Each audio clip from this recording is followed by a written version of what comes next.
Yeah, I'll react to that, sure. For some amateur aviators, a fighter plane is the ultimate tycoon toy.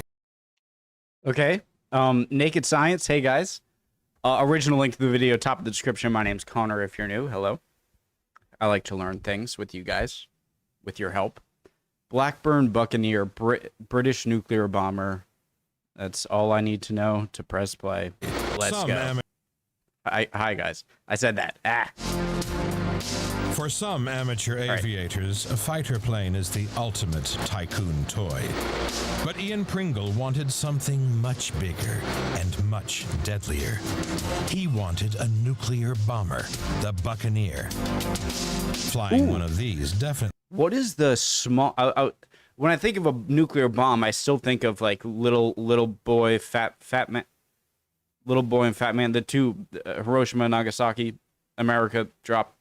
You know what I'm talking about. And so I'm like, there's no way a plane like this can carry that. But how small is like the smallest nuclear voice crack? Jesus Christ. Smallest nuclear weapon we have today, I wonder.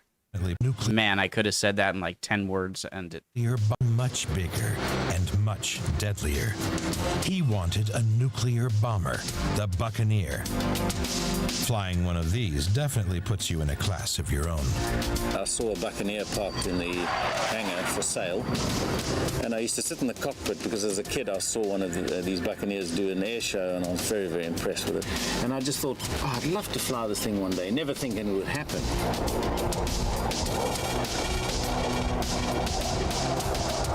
Ian finally managed to buy one and transported it to Thunder City in South Africa, owned by friend and fellow flight fanatic Mike Beachy Head. What a beautiful He keeps it at Thunder City, not only because of the fantastic engineering facilities, but because South Africa is one of the very few places in the world that will allow civilians to fly a nuclear bomber. Let's go. America doesn't allow you? Ian is not your average high flyer. He had a highly successful career in oil and was the... What the heck was that? ...nuclear bomber. Ian is not your average high flyer. He had a highly successful career in oil and was the youngest ever director on the board of Castrol. Now flying his nuclear bomber is his full-time hobby. I've just retired from full-time work, so now I've got the choice to do what I want to do. I think it's important we all have a little passion somewhere. And his passion... It'd be nice if I could afford a... we all would love to have a jet, yes? ...is the Buccaneer. It can carry 4 1,000-pound bombs, Martel missiles, and air-to-surface missiles, or a single nuclear weapon. It entered service with the British Royal Navy in 1962 and has folding wings, so it can operate from both land and aircraft carriers. Still got the nuclear selector or the Martel missile selector, the air-to-air Sidewinder missile selector. They're all still there. They're all still here in the air-to-air.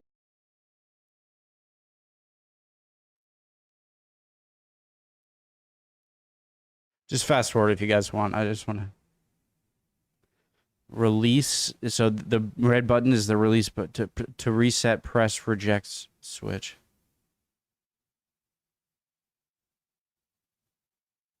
Bearing.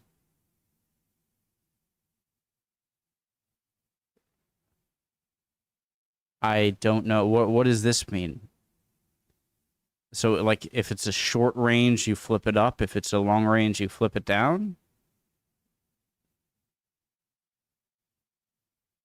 Sidewinder missile selector, they're all still there. They're all still here in this aircraft. So it's fun twiddling with them some days, but they're not armed. Having managed to get the plane to South Africa, the next hurdle was to learn to fly it and become only the second civilian ever to fly one. Ian had flown light aircraft before. He'd even flown the first private aircraft to gain clearance from Singapore to Vietnam. But this aircraft was in a different league. There are 174 switches and controls to learn and check for each flight, and no fly-by-wire computers to help him fly the plane. I spend a lot of time in the cockpit. Is one a backup throttle, or is it a throttle for both engines? Why are there two throttlers? In the cockpit, just in the hangar, going through emergency procedures, simulating all sorts of problems you could have in the cockpit. That also helps you get quite fast at identifying which things are where. The next big challenge was his first solo flight. It's scary enough going behind the wheel of a car for the first time, but Ian was going to be piloting a 62,000-pound nuclear bomber at over 600 miles per hour. Unlike most planes, the instructor sits behind with no flight controls of any kind.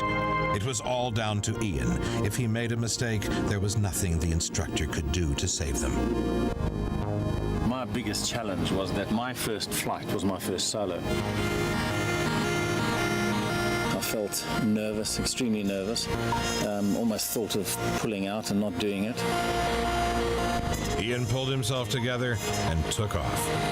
I didn't think much more about it until I was roaring down the runway, and when we went gliding past Robben Island at 300 knots, I suddenly realized, well, this is great. I feel tremendous, liberated. I'm flying this thing, and then it dawned on me, well, we have to get it back on the ground again.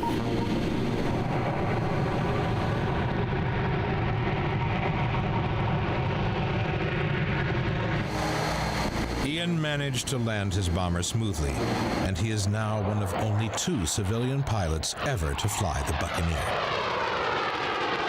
Flying this aircraft is... Can we just take a moment and just stop and realize that humans made a thing that can fly super fast through the air? Has anyone's ever sometimes I look at when I was a kid, even I looked at cars on the road. I'm like, what the hell is that? We humans over multiple generations, and standing on shoulders of giants who did research and stuff before them, but we are an animal who took a material around the earth and put it together in a way to make this. People are so freaking smart. I love it. Well, what is this? What's going on? What? Ian managed to land his bomber smoothly, and he is now one of only 2 civilian pilots ever to fly the Buccaneer.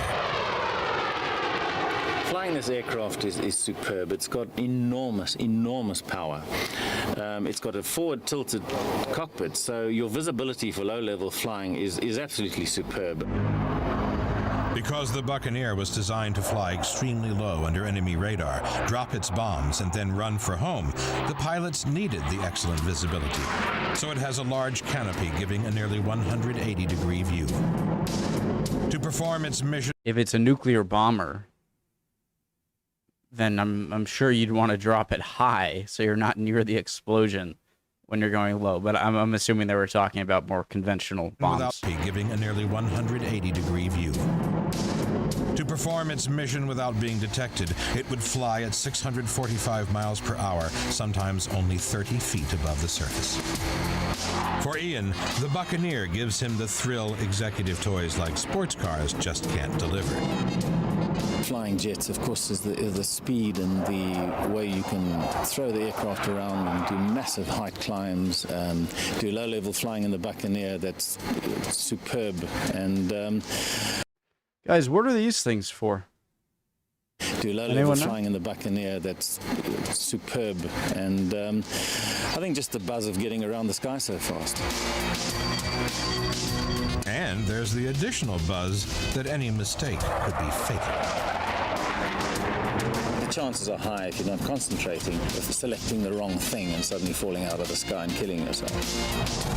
Even though this nuclear strike plane is 35 years old, it gives Ian the adrenaline rush he craves. Guys, I want to know which plane, like, sooner or later, maybe you just run out of fuel, because I'd imagine, I'm certain, I don't need to know anything about planes to know you're going to use a lot more fuel going vertical than you are going horizontally in an aircraft, in a jet.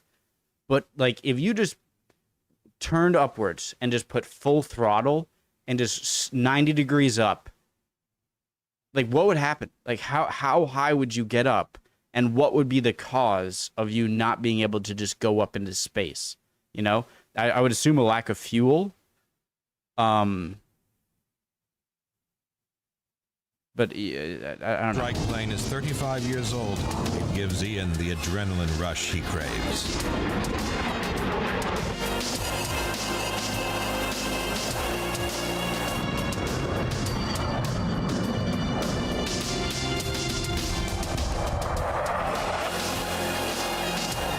This aircraft still today outperforms a lot of frontline aircraft you have in the Air Forces. It's a fantastic aircraft. It's a challenge. And Pretty. The more I fly it, the more I love it.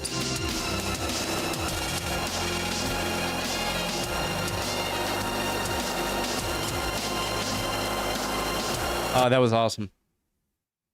Love it. Would have been cool to see in action in its heyday.